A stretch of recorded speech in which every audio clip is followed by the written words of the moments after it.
ગાંધીનગર જિલ્લામાં આવેલ કલોલ તાલુકાના ઇંસડ ગામમાં વાકાળી માતાજીના સતચંડી હવનનો તારીખ 6/11/2025ના રોજ શુભારંભ થયો। ત્યારે રાત્રે આર્ટિસ્ટ રિદ્ધિબેન વ્યાસ દ્વારા ગરબાની રમઝટ બોલાવી વાતાવરણને ભક્તિમય બનાવ્યું હતું।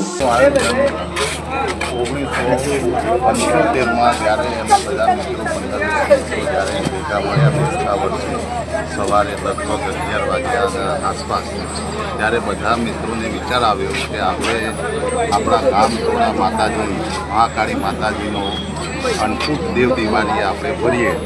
તે વખતે બહુ જ બધા મિત્રો લગભગ 20 મિત્રો બધા ભેગા થયા હતા। ત્યારે બધાએ 10-10 રૂપિયા 15-15 રૂપિયા આપી અને દેવ દિવાળી અનકૂટ ભરવાનું આયોજન કર્યું હતું। ઉત્તરોત્તર જેમ વરસ જાય તેમ માતાજીની પ્રેરણાથી અને માતાજીના આશીર્વાદથી ગામ આગળ વધતું ગયું અને જેમ જેમ સમય ગયો વર્ષો ગયા તેમ તેમ પ્રગતિ કરતા રહ્યા। એવી માતાજીની અહીંયા કૃપા કિશન ગુલામ પ્રત્યે અહીંયા બહુ જ કૃપા છે। આખા ગામના દરેક જ્ઞાતિના કોઈ જ્ઞાતિ ભેદભાવ વિના આપણે અહીંયા ગામનો ઉત્સવ સતચંડી યજ્ઞનો ઉત્સવ આપણે મનાવી રહ્યા છીએ।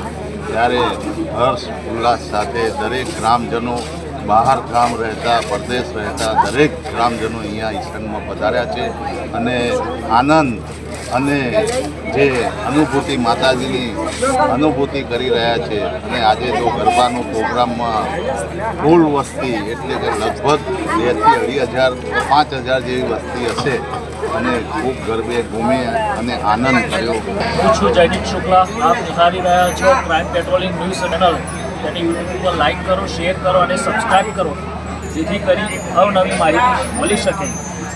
આજે ગાંધીનગર જિલ્લાની અંદર કલોલ તાલુકો છે, તેમાં ઈસણ ગામ આવેલું છે। ઈસણ ગામની અંદર આજે પહેલો દિવસ સતચંડી યજ્ઞનો થયો છે અને અત્યારે રાતે સરસ મજાનું ગરબાનું આયોજન કરવામાં આવ્યું છે પટેલવાસના ભાગોરે। ત્યારે એક મહિલા આર્ટિસ્ટ આપણી જોડે જોડાઈ ગયા છે, અમારે ગામથી પ્રોગ્રામ ગરબાની રમઝટ મચાવી છે। અને જય માતાજી, મારું નામ છે રિદ્ધિ વ્યાસ અને હું 2015થી આ સંગીત ગ્રુપ સાથે જોડાયેલું છું અને ભાઈએથી બ્લડ રિલેશન તો ના મારા ફેમિલીમાં કોઈ જ આ ફિલ્ડમાં નથી। શરૂઆત એવું કહીએ કે મેં જ કરી છે, હું જ પહેલી છું। અને શરૂઆત ક્યાંથી થઈ હતી તો એનો જવાબ છે કે શરૂઆત મારી જ્યારે આપણે સ્કૂલમાં હોઈએ તો સ્કૂલમાં પ્રાર્થનાની બોલાતા મારી સ્કૂલમાંથી મારી સંગીત ફિલ્ડની શરૂઆત થઈ હતી। અને રહી વાત આજના કાર્યક્રમની તો હું દેવી શક્તિમાં હું તો બહુ જ માનું છું।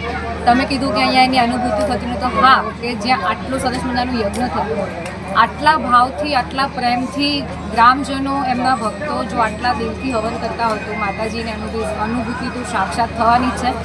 અને સ્ટેજ ઉપર ગાતા હોઈએ ને ત્યારે એક દૈવી શક્તિ જ છે કે આપણને અંદરથી તાકાત આપતી હોય છે કે આપણે આટલું સારું પરફોર્મ કરી શકીએ છીએ। તો મને તો આજે અહીંયા બહુ મજા આવી। ઈસણ ગામમાં હું બીજી વખત આવી છું આટલું પ્રોગ્રામ કરવા, પણ આવું મહાકાળીમાનો આવો સરસ મજાનો અવસર છે। આજે બપોરે યજ્ઞ હતું, આજે પહેલો દિવસ છે અને પહેલા દિવસની શરૂઆત અમારી ટીમ સાથે, મારા સુર સાથે, અમારા માતાજીના ગરબાથી થઈ છે। એનો મને બહુ આનંદ છે, બહુ જ આનંદ આવ્યો।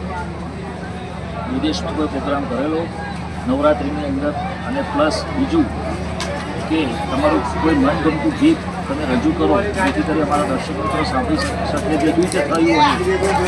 ચોક્કસ વિદેશમાં હું હમણાં હજુ 15 દિવસ પહેલાં જ અમેરિકાથી આવી। મેં કીધું કે માતાજીના આશીર્વાદથી હમણાં નવરાત્રિ અને પ્રી નવરાત્રિ માટે હું અમેરિકામાં હતી અને 15 દિવસ પહેલાં જ હજુ ઇન્ડિયા આવી છું। અને મહાકાળીમાનું આવું સાનિધ્ય છે અને માતાજીનું આવું અવસર છે અને ઇન્સ્ટાગ્રામમાં મારી એક રીલ્સ છે જે લોકોએ બહુ વધારી હતી, તો એ ચોક્કસથી સંભળાઈશ।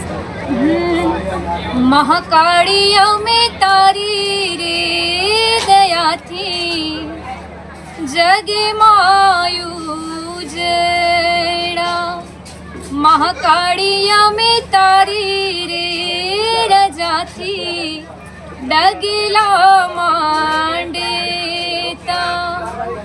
રાખે જે સદાય અમે પરમેર પાવાગઢની મહાકાળી માડી અમે તારી રે રજાથી ડગલા માંડેતા। અને આ ગીતના શબ્દો હું ખરેખર એવું નથી કે મેં ગાવા માટે ગાયા છે. ખરેખર હું માતાજીની રજા સિવાય કંઈ જ નથી કરતી અને એની રજા લઈને જ દરેક ડગલા ભરું છું. એટલે આ મારો ભાવ છે, મારી ફિલિંગ છે અને એ લોકોએ બહુ વધારી છે આ ગીતમાં. આ સિવાય જે તમે કોઈ જગ્યાએ પ્રોગ્રામ કરતા હોય એક કલાકાર તરીકે છે ને, અમારા કલાકારને પ્રોગ્રામ ચાલે કોઈ પણ સમાજમાં હોય, કોઈ પણ ગામમાં હોય. કહેવાય છે કે કલાકારનું કોઈ ગામ, કોઈ નાત, કોઈ જાત નથી.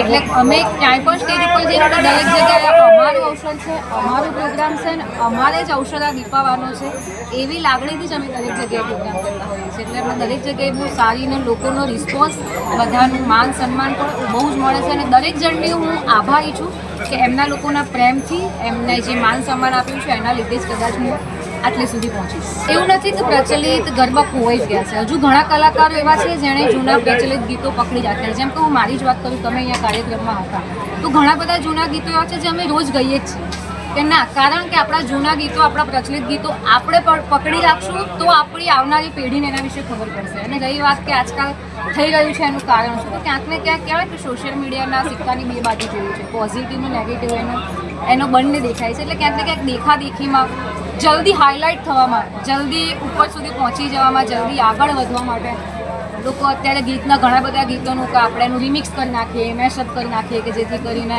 આગળ જલ્દી વધી જઈએ. એવું ક્યાંક ને ક્યાંક અમુક લોકોની મેન્ટાલિટી છે. એટલે એનું કારણ છે કે થોડું ઘણું, પણ હા, જે જૂનું છે એ તો નથી જ ભૂલાવાનું ને રહેવાનું છે. જેને પકડી રાખ્યું છે એને પકડી રાખ્યું.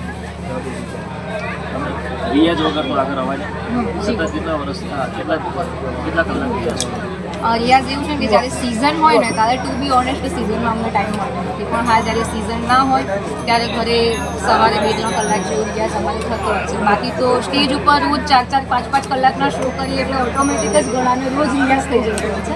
અને જ્યારે ઓફ સિઝન હોય ત્યારે ઘરે 2-3 કલાક રોજના રિયાઝ હોય છે.